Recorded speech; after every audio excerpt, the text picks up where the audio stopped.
بسم اللہ الرحمن الرحیم۔ رسول اکرم صلی اللہ علیہ وسلم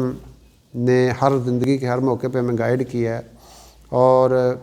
اس حوالے سے بادل جب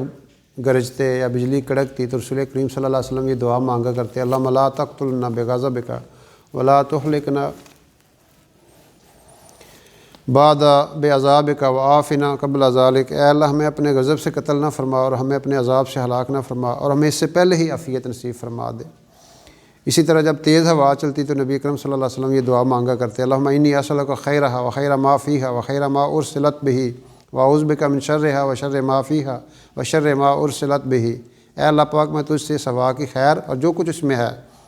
اس کی خیر اور جو کچھ دے کر یہ ہوا بھیجی گئی ہے اس کی خیر مانگتا ہوں، اور تجھ سے اس ہوا کے شر سے اور جو کچھ اس میں ہے اس کے شر سے، اور جو کچھ دے کر یہ ہوا بھیجی گئی ہے اس کے شر سے پناہ مانگتا ہوں۔ حضرت عائشہ رضی اللہ تعالیٰ عنہ فرماتی ہیں کہ نبی پاک صلی اللہ علیہ وسلم جب آسمان کے کنارے پر کسی بادل کے ٹکڑے کو دیکھتے تو فوراً سارے کام چھوڑ کر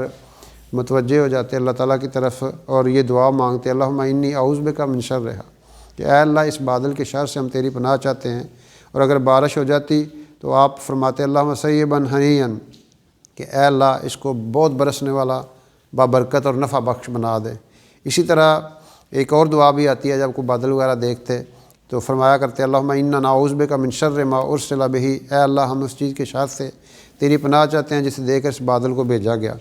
اور پھر اگر بارش ہو جاتی تو 3 دفعہ فرماتے: سیبا نافعا سیبا نافعا سیبا نافعا۔ یہ آپ صلی اللہ علیہ وسلم کا معمول تھا۔ اور کیا مطلب کہ اے اللہ اس کو بہت برسنے والا، نفع والا بنا دے۔ اور اگر بارش نہ ہوتی، بادل چلے جاتے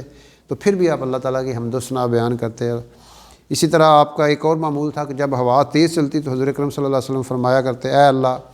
اسے ایسی ہوا بنا جسے درختوں پر خوب پھل لگیں، اور اسے بانجھ نہ بنا، یعنی جس سے کوئی فائدہ نہ ہو، ایسی ہوا نہ ہمیں عطا فرما۔ تو ہر موقع پہ آپ صلی اللہ علیہ وسلم نے مختلف ہمیں اعمال بتائیں، اگر ہم ان اعمال کو کریں گے تو وہ عمل کرنا ہمیں اپنے نبی کی علیہ الصلوۃ والسلام کی محبت اور تابعداری بھی نصیب فرمائے گا، اور ہماری شفاعت کا بھی ہم انشاءاللہ حقدار